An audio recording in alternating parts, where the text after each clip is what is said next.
Hey, what's up? It's Serlo here. Just a quick message before this episode starts. My brand new stand-up show, Punk Music, is coming to the Melbourne International Comedy Festival April 8th till 20th. It's at 7:40 at the Coopers Inn Hotel in the city. You can get tickets now at serlo.net or by searching Punk Music on the Comedy Festival website. Yeah, that's it. Enjoy this episode. Cheers.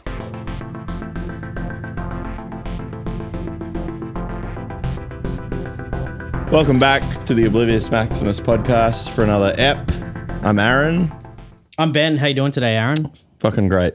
How are you? Yeah, I'm fucking sick as. Today we've got one of the most prolific American people I know. Martín, welcome to the podcast. Thank you for having me. So tell us why you're here. For the first, I'm here because I love Australia. Yeah, more than most places on earth. But I'm also playing some shows. Yeah.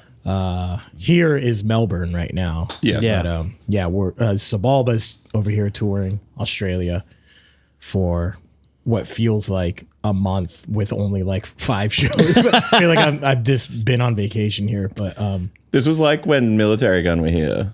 so is this common? No, but it's happened to me with 2 people I know now, you and him. Okay. Just having days off. Just having like 3 days off in Melbourne. 3 days off in a row is, I'm not complaining. Yeah. But it's crazy. I don't think that's ever, this is because it's happened to us before. Last time Xibalba was here in Australia, which was a couple years ago, Yeah. we did the same thing. And great. I have the greatest few days. And it's been awesome. Yeah. So, Was this be the longest time you've spent in Melbourne? well, yeah, other than the last time we were here, it was the same thing. It was 3 full days in Melbourne. Yeah.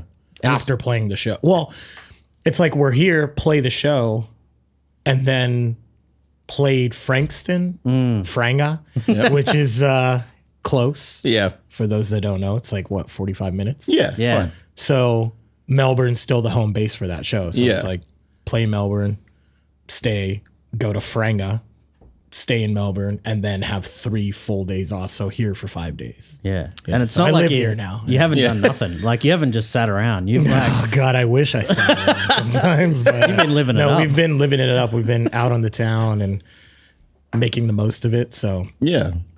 I feel like you are one of the people who has probably toured Australia the most of like any hardcore band. Like you personally. it's possible. I would like to see the stats, but I feel like you've been coming here like every year for like probably I would nearly be like lucky. 15 years. If it was every year, I'd be lucky. But there was definitely like a year or two where I somehow missed out. But I've been here a lot. Yeah. I think I always try to remember the first time I was here. I think it was, when did Soundwave start?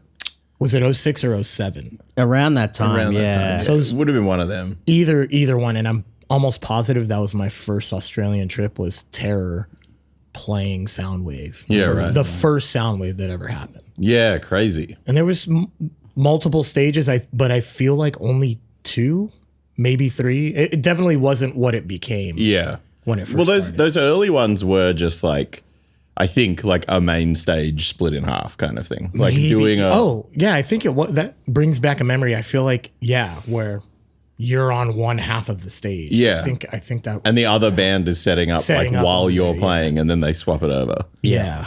Which is how they've weirdly that just continues to be the standard big festival thing in Australia now. Is that a thing overseas or not really? I guess it kind of depends. Like You'll see it here and there, but I think usually they like to have the dedicated Yeah. stages. But yeah. It's always so weird when you're seeing like the fans of one band Yeah. waiting for the band on the other stage. yeah, you're looking. Yeah. Yeah, they might not share the same stage, but a lot of times the stages are right next to each other. So Yeah. you see who's waiting for. They're just kind of like this, Arms crossed. What was sometimes looking over at you, like, shut up. You know? I mean, we've already talked about it on the podcast a lot, but we went to this festival that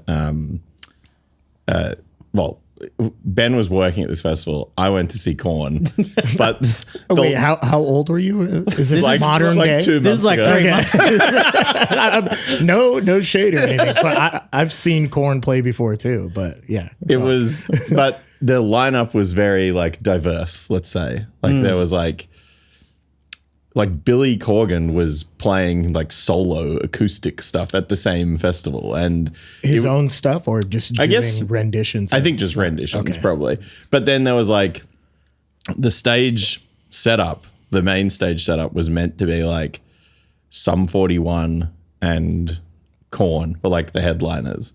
But seeing the kind of Sum 41 didn't end up playing because The singer got a singer throat got infection a or throat something. infection or something. Wow. And they canceled the whole tour. But it ended up bumping up all these like kind of other bands got the call up.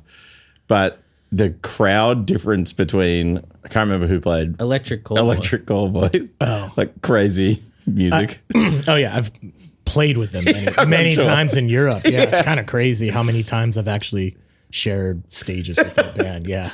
But they played, and then like seeing the difference of people who were watching them to then people who were there to see Korn play songs off the first Korn record was like just like every grubby metal dad you've ever known and me.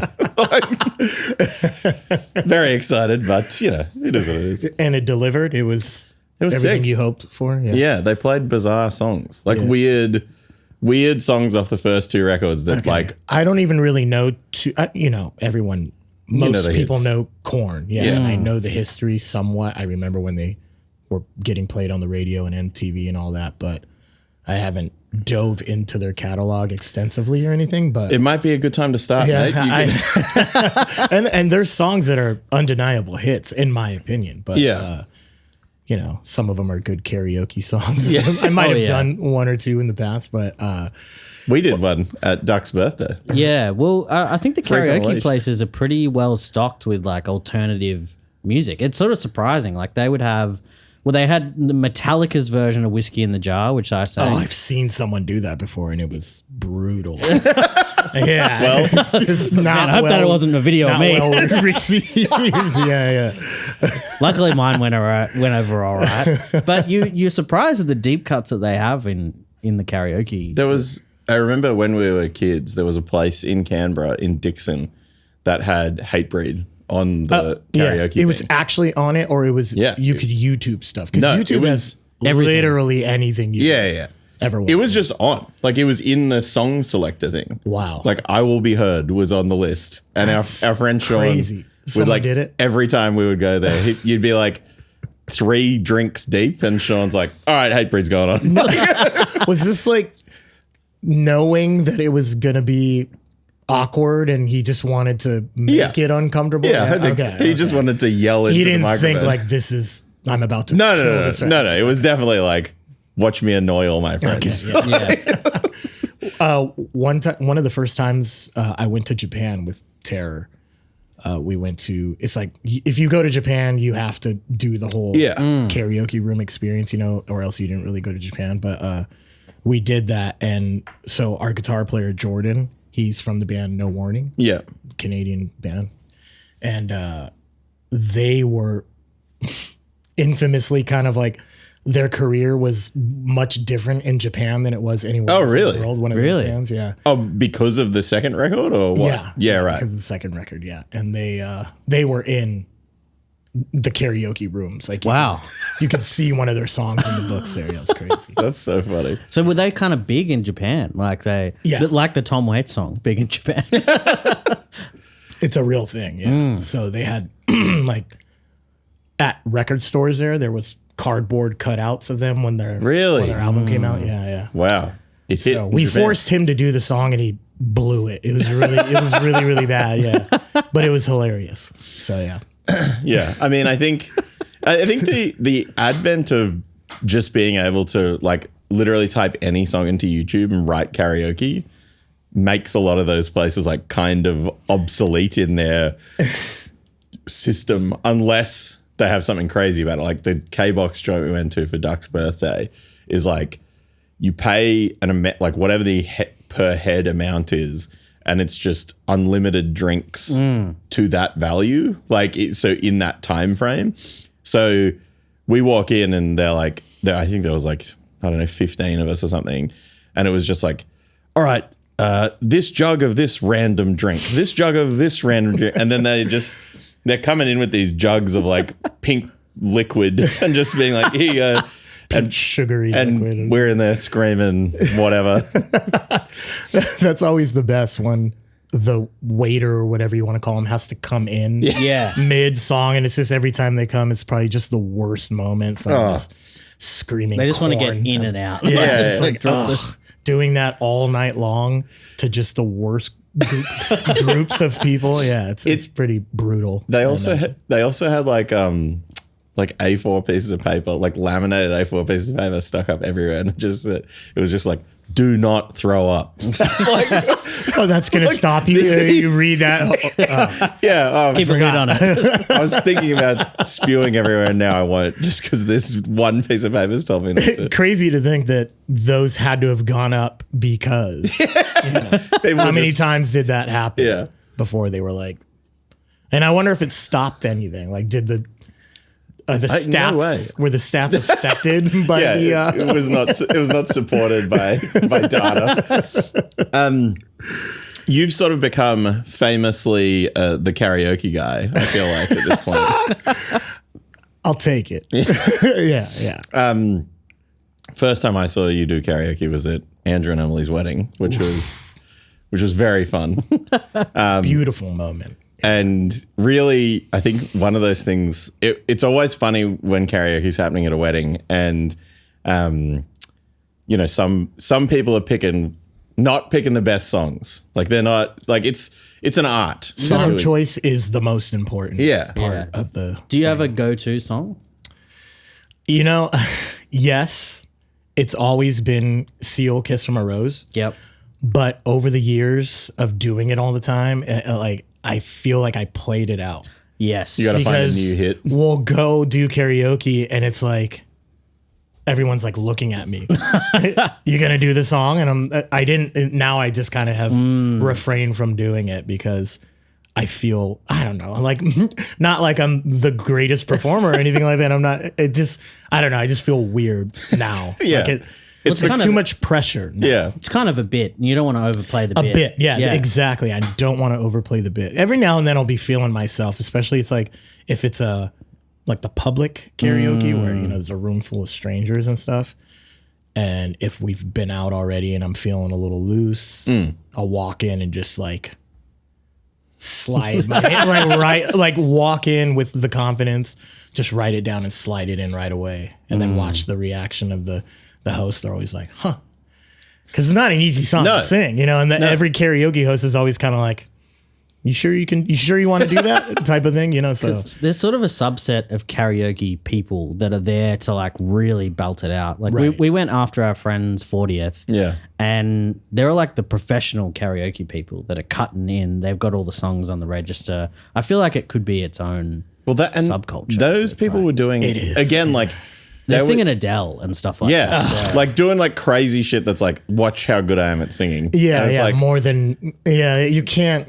I don't to know, me, that's- to me, it's like the same as DJing. Like when you're DJing, you're like the vibe conductor. Yeah. That's what you're doing. You're not like, play what works. exactly. And like, I think that night too was someone kept the guy doing the karaoke would like let it hit one chorus and then go to the next song. And it was like, you have to have, that's the best part of the song. I don't want to hear two verses and one chorus. Like I want to hear multiple choruses.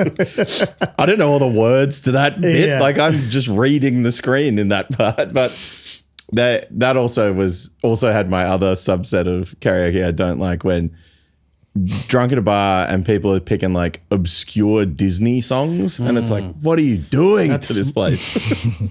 That's one of the lowest forms of person, I'll say. Yeah. But yeah, song choice is majority of what makes it good, I would say. Yeah. Performance, like your ability to sing, is Yeah. bottom of them. It's all Doesn't even matter. It's all vibe. Vibe. Yeah. Yeah. Yeah. It's If you get up there and you jump around and you're entertaining, that's That's much cooler than if you sing well. Yeah. I still think one of the greatest karaoke moments I've seen was being at a joint in the city here that was like a public one. You know, you were just singing in the bar basically. People were like running different songs all night and doing okay. And there was a massive like Maori security guard just standing next to the stage the whole time. And then there was a break and he just like looked at the mic and got up and then talked to the guy and sang All My Life. And he had like, all my life. Like he was like, but just the most beautiful voice on this enormous Kiwi man. And like, He's been singing at church choir. yeah, everyone in the crowd's like, yes. And then he got off the stage and just proceeded to go right back to Stone security man. And it was like, and people kept going back up to him being like, you got to do another one. Get up there. And he was like, no, get away. No. I don't take requests. I do all my life and then I stand here. See, that's how you do it. Yeah. That's how you do it. That is a All he's style. got it figured out. Yeah. That's incredible. So you were here like, 6 months ago as well with Tara?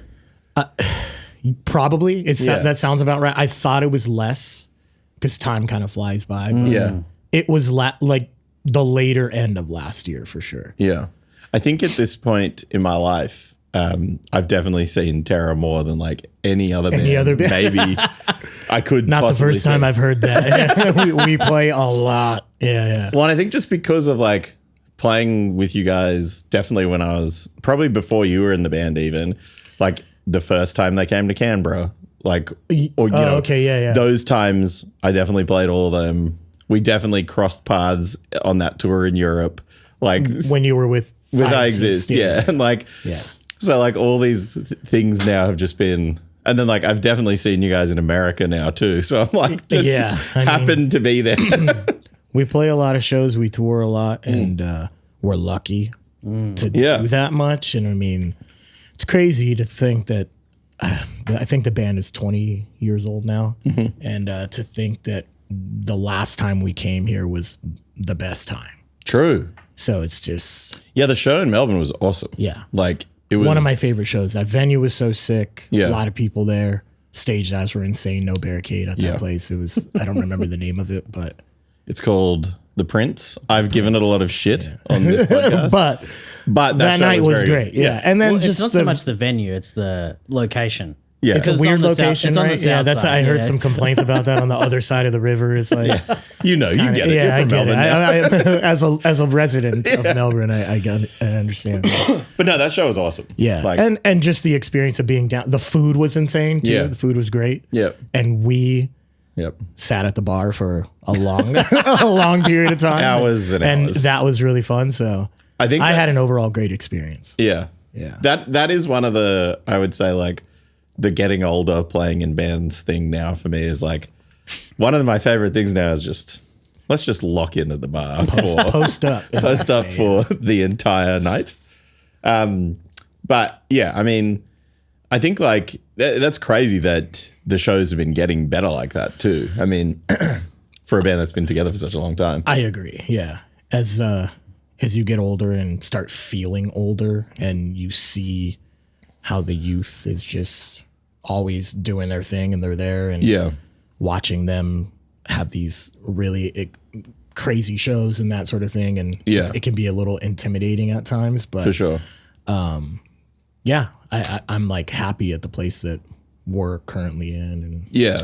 just going to keep doing more and see how it Seems goes. like you guys haven't let it go. Like it just seems like it's always been consistent. I think that's what brings the young people in who keep it going because Right. this whole thing is about young people. Yeah. it's a youth movement. Yeah. You know, Yeah. I would say, and without that, well, what is it? Yeah. So, just us, like Yeah. Well, locked in at the bar doing nothing. Yeah. Yeah, just drinking. Just drinking. Yeah. So, but yeah, I see it as a youth movement, and so it's right now it's probably more explosive than it's been in a long time, and it's really cool to be a part of that, even in our collectively older age, Yeah. and to be able to keep up with it.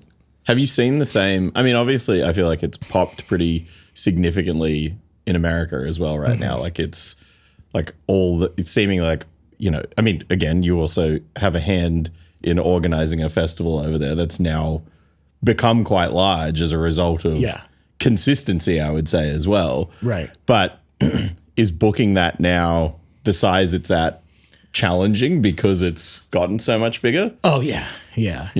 I mean, I feel that it's challenging even on any scale. Booking a show is not easy. Yeah. As I'm sure you know. I'm sure you've booked shows before. But once you get to a certain level of attendance, things start changing, especially if you're going into a different space like that's not a venue you're familiar with. And because you're like building a stage, multiple stages, food vendors, all that. Yeah. Was that like, what was the first one that you moved to the outside one? The one right after COVID? Yeah. So I'm really bad with remembering dates, but I guess that would have been 2022. Sure. That makes sense. So 2020, we had it booked and ready to go, had the first announcement out, and then At the outside actually, show? no. Okay. We were going to do like this hybrid outside inside back up in Ventura, which is like up in the county that Sound and Fury first originated. Yeah. Even though it was based out of LA, it's like the show would happen up there. Yeah. So we were going to go back there. It's on the beach. Wow. Like legit. It was so cool. We were really fired up about it. I hired a friend of mine who had a drone, and we did this like drone shot from the entrance of the place. And then it flies up and then shows you just turn to your left, and it's like right on the beach. That's Fuck sick. yeah, that's sick. Yeah, it was going to be awesome, but 2020. Yeah. So The world shut down. yeah. So then when we came back, it just felt right to. We always kind of thought about going outdoors just because I don't know. Just it's cool. I'm so used to going to Europe and doing open air festivals. So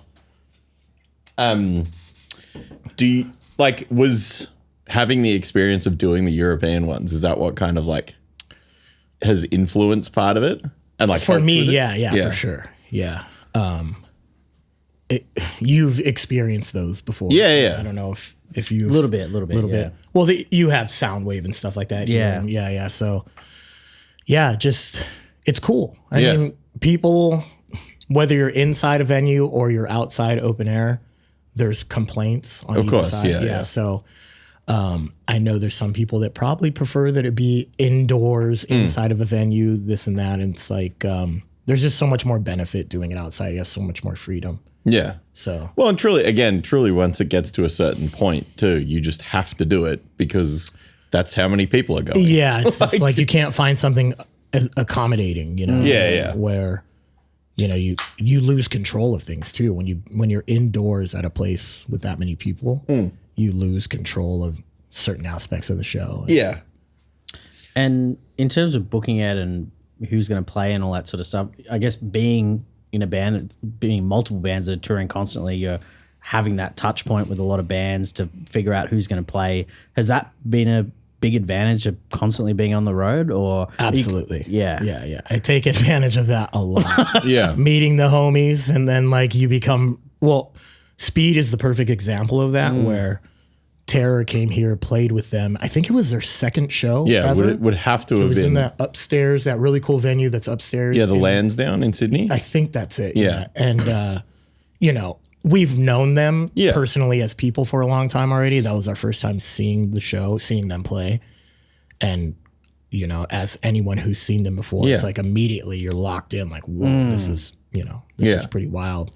So me getting to see that was, this like perfect advantage where I'm like, I want to bring them to LA and show mostly America, because we have people that come from other places, other countries and stuff, but mostly Americans, a lot from California. It's like, I want to show them what Australia has to offer. Yeah. Sick. So I mean, worked out really good. Yeah. And like, obviously that's worked out fucking awesome for them. And they're now doing psycho shit. Coachella, which is Slightly crazy. bigger than Sound and Fury. Just a touch.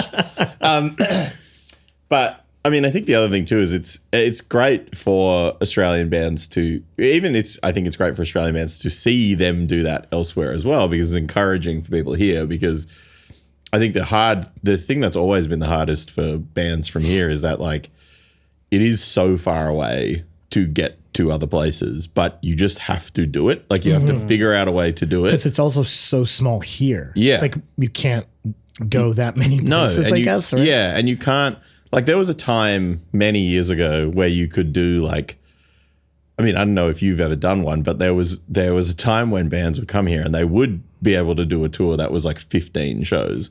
I think I have. Yeah.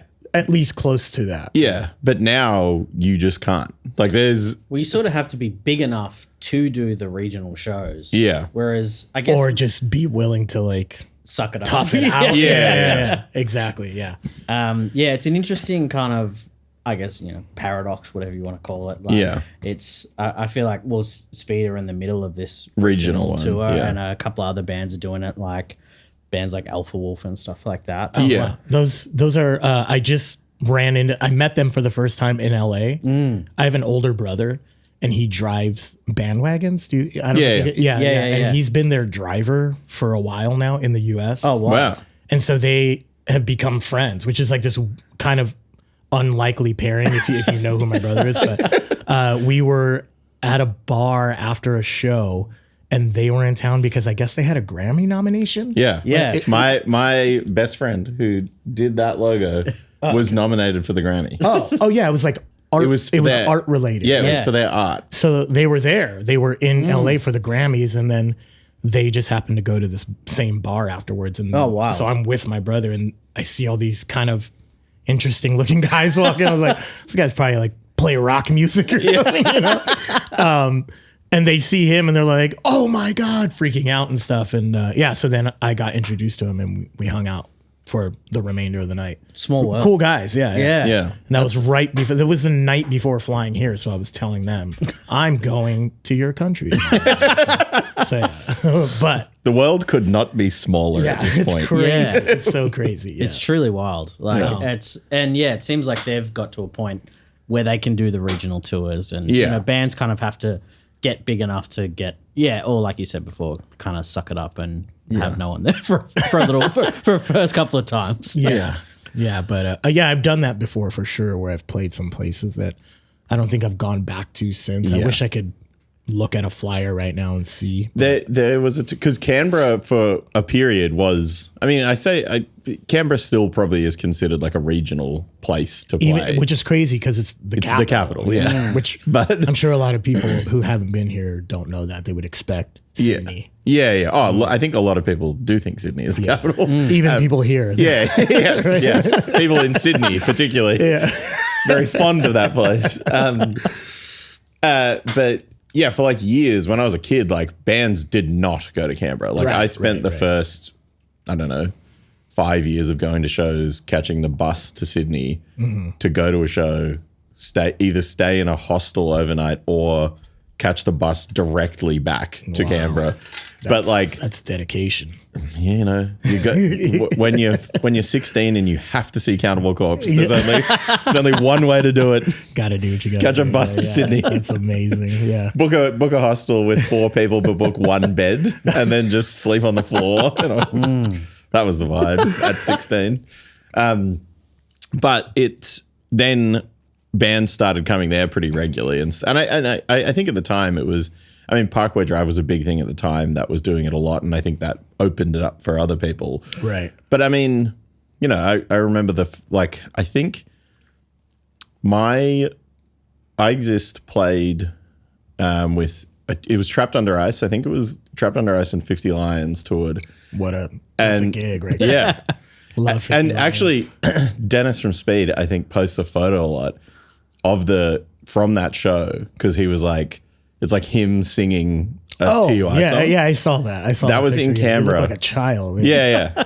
That was in Canberra. It was the day after my 21st birthday. Wow. And it was like the most hungover at that point, surely ever been in my life. Yeah. Now, let's forget Managed it. to beat that out. yesterday, maybe, or maybe even today. Yeah. But Exist opened the show, and Exist ended up being a 3 guitar player band, but for a brief period, it was a 1 guitar player band, and I was the one. And I was like horribly hungover, rocked up. The guys brought full stacks, and it was like at the little youth center. Yeah, that's in Canberra. You You definitely would have played there. That's where I first saw Extortion. We played at that youth center. Yeah. We were playing through these full stacks.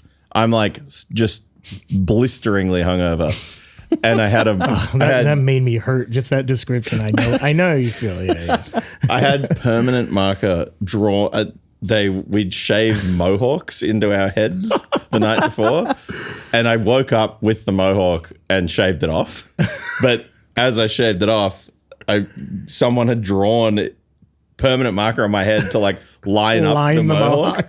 So there's photos of me playing that show, where this funny photo of Dennis as a kid, but there's another photo of me playing guitar, and I'm like, I look so hungover. Like I'm just like with just like pen on my head, just looking like an absolute fucking idiot. But oh man. But the reason for telling that long-winded hangover story is like when bands like TUI would come there every time. Then Terror started coming every time. And then like the first time, they came here in like the 90s, but like Agnostic Front came. Then like it was like, okay, now it's like on the touring hardcore. Yeah, on the map. For sure.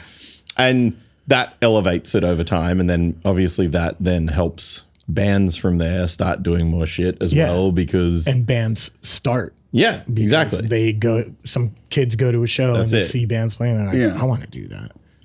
Yeah, and I think that's a cool thing now with like Speed doing this tour that they're doing at the minute, where it is going to a lot of like regional places. And well, we talked to our mate Luca about, there was a Chuka, which is a regional place, had kind of a scene where enough. What was it called? It's called a Chuka. It's like on the river between New South Wales and Victoria. It's about halfway from here to Canberra, or okay. So about like 4 hours from here, I would say. There was kind of a scene there in the late 2010.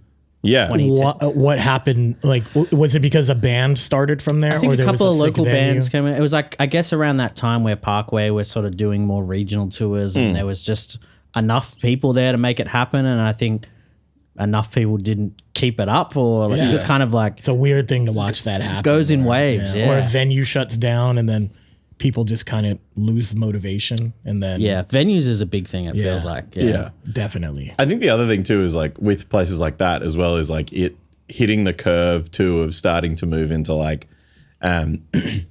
once things get big enough, then the band goes, I got to move to Melbourne, like, and then the band leaves, right, and then it dies, kind of thing, you know. Yeah. Whereas like the easy thing, because I just moved here. The rest of I Exist didn't move here. So then we kept playing shows in Canberra. It just became really annoying for me. Like I would just have to go to Canberra all the time.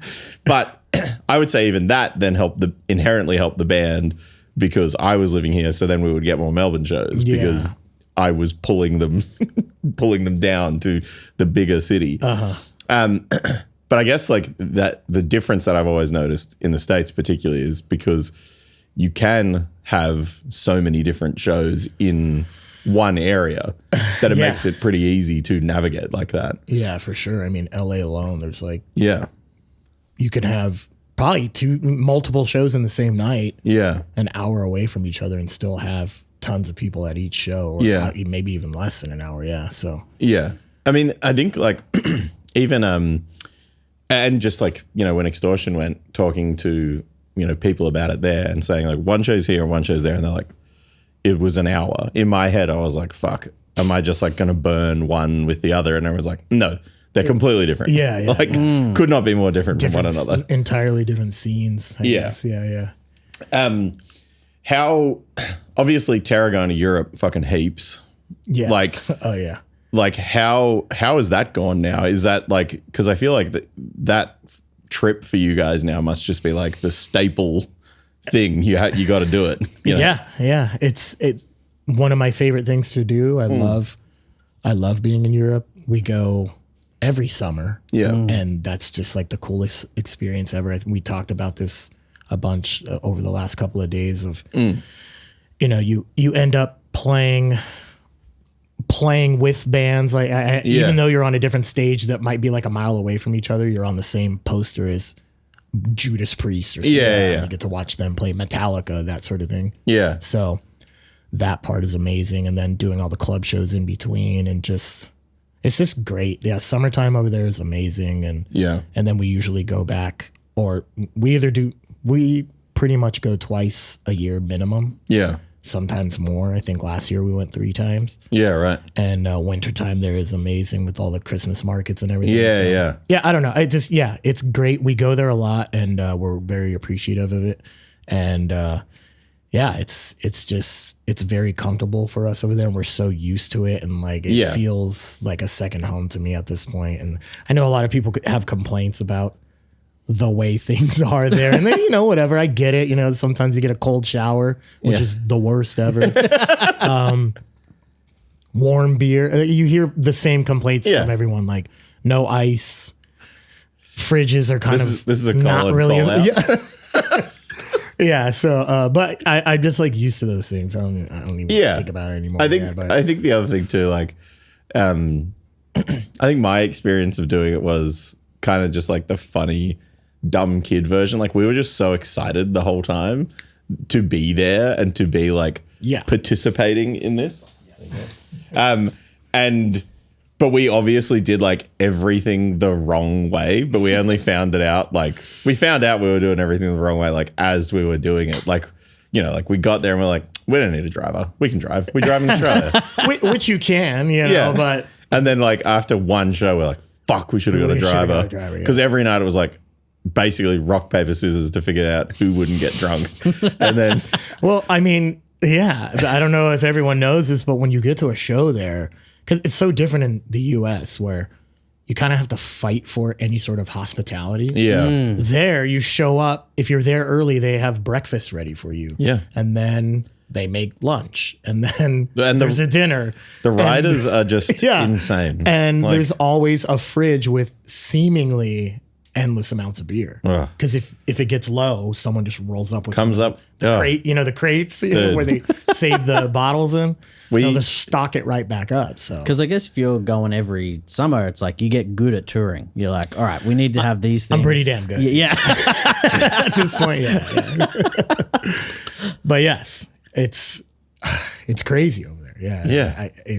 I can imagine it would be hard to be the driver when you're all a bunch of degenerates. Again, like all of this. The funny thing for me with it was very much like we toured with Harm's Way and Twitching Tongues. It was because I became friends with Harm's Way. Like that's how it all happened. There was nothing else to it. I mean, we did just put out a record, and we put it. The record came out overseas, so there was a reason to do all this sort of shit. Starts by being posted up at the bar. Yeah, exactly. It began at just hanging out, and then it elevated beyond that. But like, again, they'd both been there before, so they knew what they were doing, and had preconceived notions of things. We were just walking into every venue and being like I remember the first show in mainland Europe was in Eindhoven, and my family's from there. City. Yeah. So I was like, we opened the door and my mum's surname was just on a building. And I was like, wow. Oh! I did later find out my mum's surname is like one of the most popular surnames in the country. Yeah. Like I got there, we played at that Dynamo venue. That's like the one that's basically Dutch CBGBs. Yeah. Yeah. And perfect. Yeah, that place is. And I'm obviously just psyched to see like the Dynamo logo from watching like the Death video, like when Death played there. Yeah, and everyone I'm like, is, which is crazy. It's like really small, right? Yeah. From what I remember. Yeah, we it's were not very just there big. pretty recently, and it has all the posters. From everything. It's that insane. they've ever done, and that place is incredible. We walked into the green room and like, I think, I don't know, they could tell a different story, but like, we walked in and Harm's Way and Twitching Tongues were already there and we're kind of like just chilling. we walked in and saw the size of the fridge, and it was like the entire room, and the whole thing had beer in it. And it was like 6 children just running like, oh, look, opening every door, and we're like, oh, look at, and they're all just sitting there like on their phones, like looking at us like, what are these? And it's all for you because none of them drink, Well, right? Yeah. that was the whole thing. We were like, yes, like we basically got a fridge each member. That's amazing. Yeah, So for me, in my head, I was like, the first time I heard people being like, oh, touring Europe, it's kind of this, kind of that. And I was like, touring Europe for me was like, despite being like a brutal haze, was like, I had such a great time. Yeah, I every guess the night. takeaway from all this is that you go to Europe and you just drink a lot for free. So it's 2 people who like drinking. It's fantastic. Just the culture around it's different. It's just like you must drink. Yes. Yeah, it's like you're weird if you don't. But venue, and like, yeah, I think, again, something that I didn't really realize that America had that difficulty with like hospitality. It's pretty annoying. Yeah. Because here, I think it's okay here, but it's always very. I've never had a bad experience. Yeah. In my experience, it's been great. Yeah. It's just, I think the thing here that always becomes a challenge is when like a bar or a venue or whatever gets, for me at least, gets really like on their high horse about giving you more unless the show sells out. And then if the show sells out, they're like, give you whatever you want. Yeah. And I can see their side of things. yeah. And like, I understand it from a financial perspective, but then as well, like, particularly playing in the bands that I've played in, like, people who come to our shows love drinking. So I know the bar is like cleaning up. Yeah. Well, that's the thing. If you can guarantee, it's like comedy festival. It's like one of the nights I had my mate who runs the bar. I was like, that was the most profitable night I ever had. Right. Yeah. And Yeah, that's my all friends they really care Love about. to drink. Yeah. Yeah. It doesn't matter how many bodies are in the room. It's like as long as those bodies are blowing out the bar. Yeah. I remember there was for a little while in Canberra, there was this venue in the city called the Magpies Club.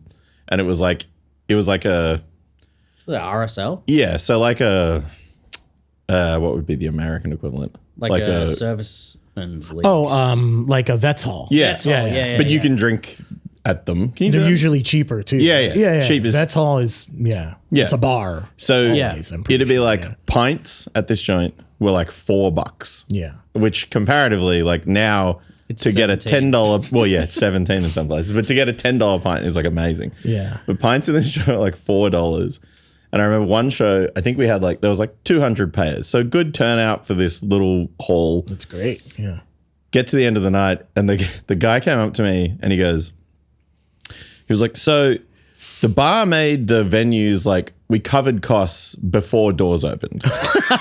And I was like, what? And he was like, just your friends. We're just like that's the people in the bands, like, and like people loading in. We're just like, whoa. And then he was like, and then he was like, and then we made like what we have to make to keep the thing open during the first band.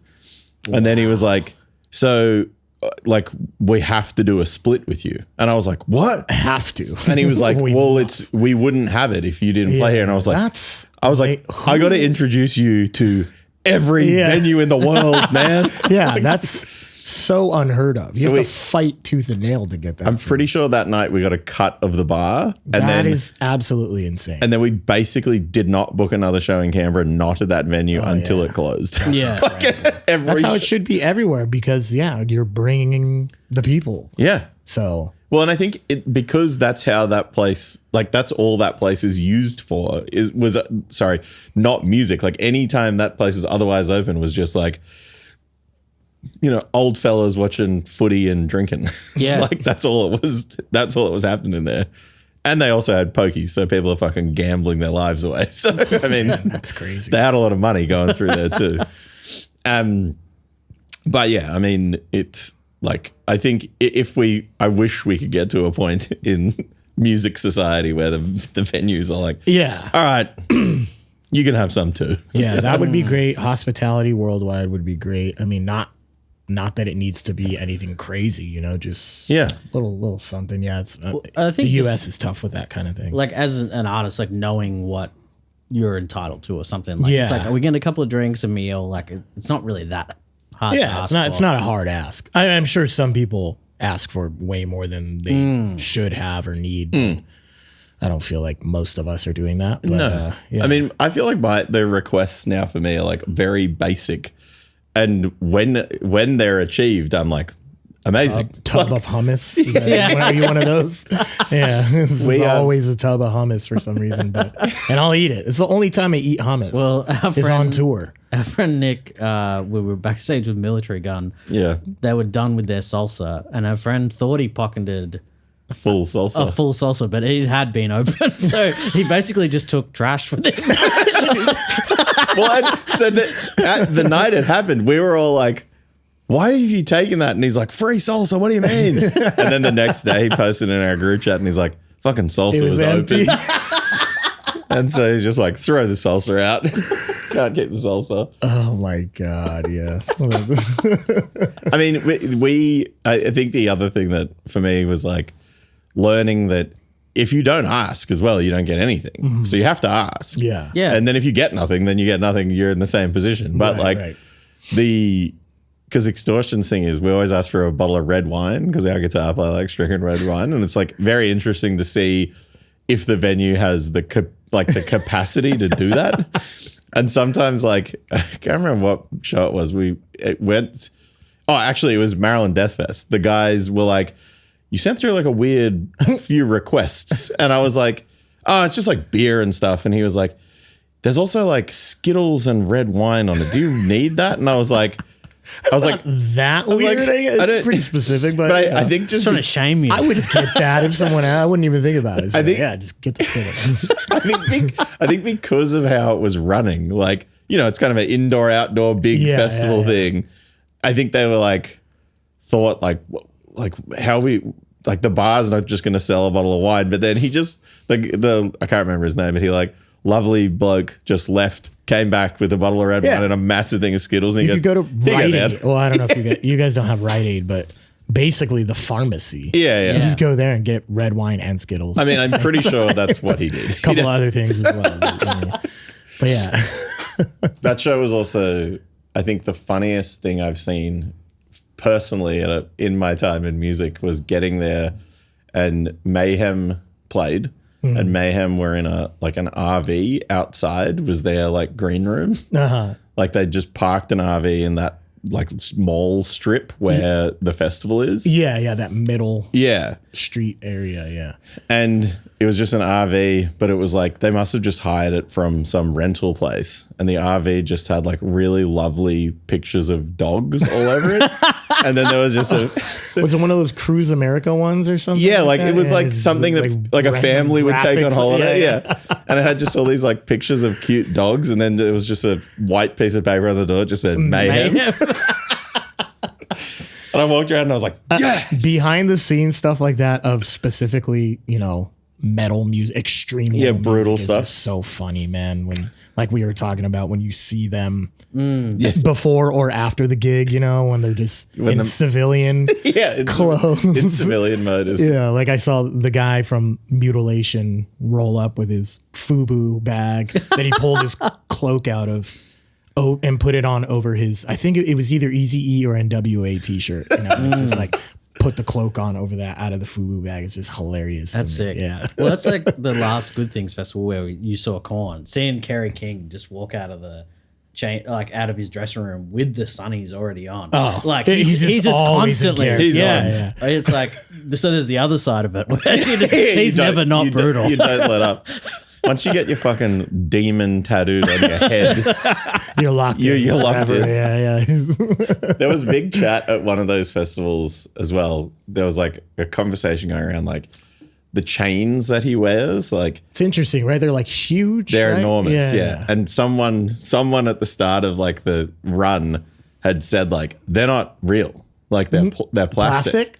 Because they're so big. Like how could he walk around with that? They were like his pants would fall off. Like they're so big. I mean, not if he's wearing a belt. You got to work them into like suspenders.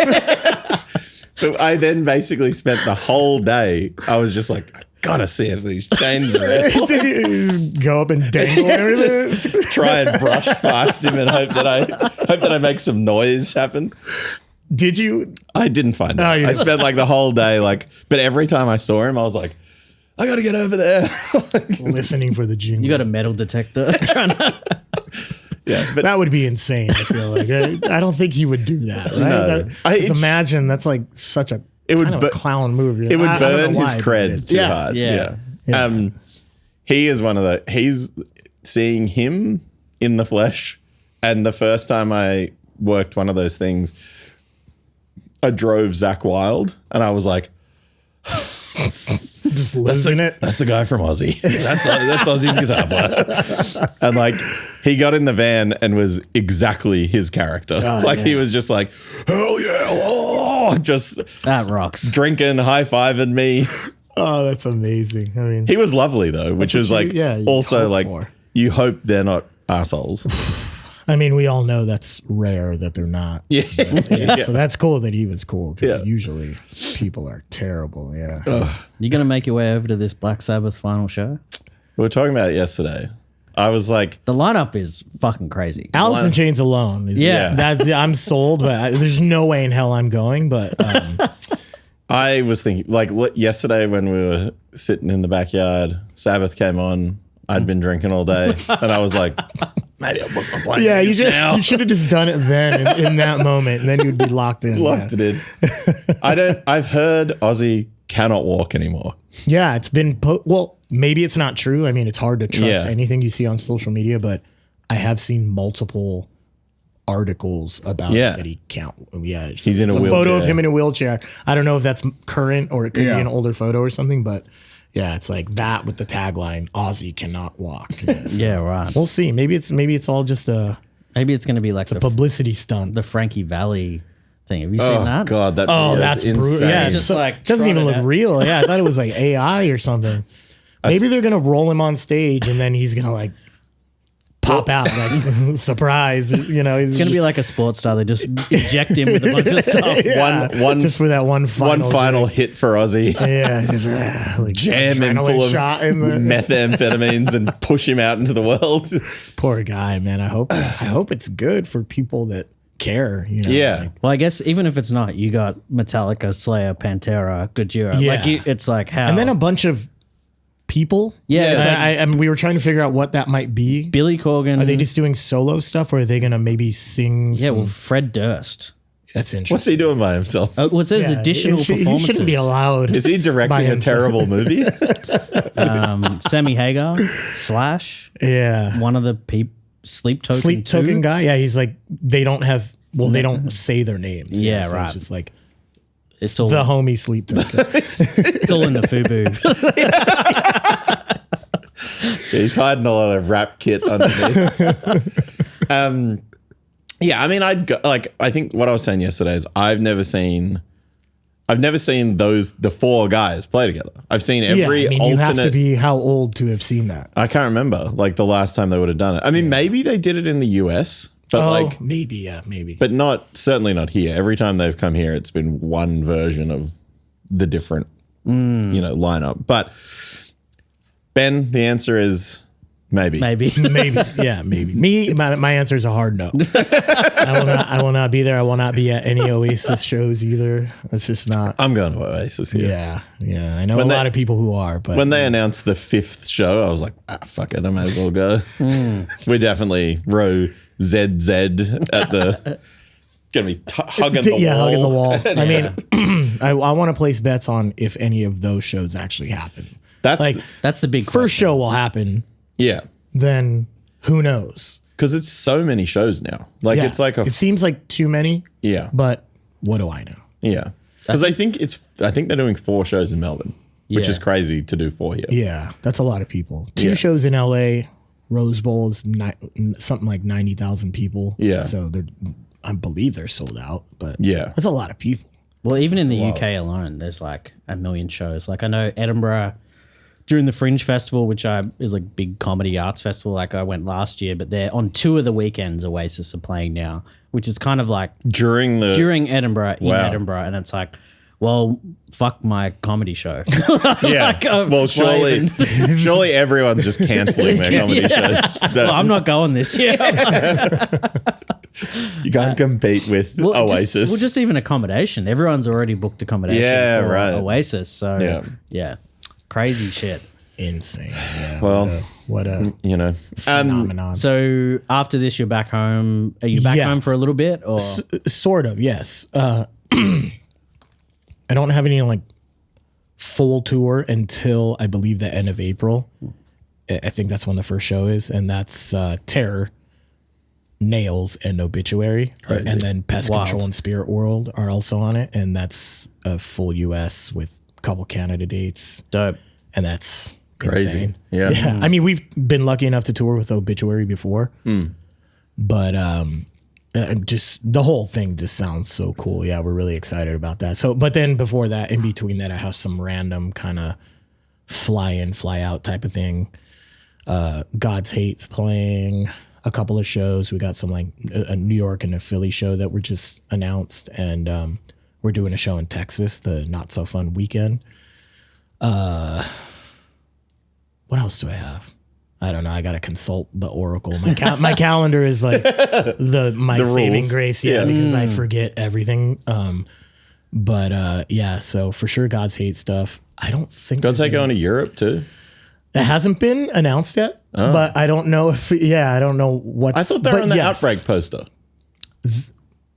No, I don't think so. There was an Outbreak God's Hate was supposed to play in. I believe that was 2022 Maybe I'm or just 3. completely true. And Terror played that same year, and Xibalba played as well. Yeah, Yeah, and right. God's Hate was supposed to play in Brody's schedule. Yeah. Screwed him, and we didn't end up doing it. But that would be sick. I don't know. Maybe sometimes things happen with God's Hate where I just can't be involved, which really sucks. Yeah. I hate seeing them do stuff. Like, oh, like, the most FOMO ever. But God's Hate is on the Outbreak poster. You're playing Manchester. you know what? Now that you confirm it, I do kind of remember like the chat kind of talking about it, and I think I had to say like I can't do it, guys. Sorry, but So you'll be that'd be cool though. That's a makeup show, yeah. So you'll be watching on YouTube. maybe it's the same because I mean I think Terror's on it as well, right? So look here. You'll look it up Martin's diary on your laptop. No Terror on here at the moment, but I could Still- have still an sworn I opportunity. saw our Instagram post the flyer. No, it might. Oh man, I might be tripping, but maybe I got an old flyer here. maybe there's a chance that I think Tara's going to be there. I hate that I don't know this off the top of my head. I should know this. This is kind of embarrassing, but Our podcast is not really about facts. but if we're there the same day, I mean that would be perfect for me, and I'll hop on and they hold it down. I hate to say this, but it's like we have 3 guitar players, so it's kind of fine if I'm not there. But not. I want to be there. Yeah. So. Well, if you go to the Black Sabbath gig, stick around for another month. Oh yeah. Yeah, I'll rock over.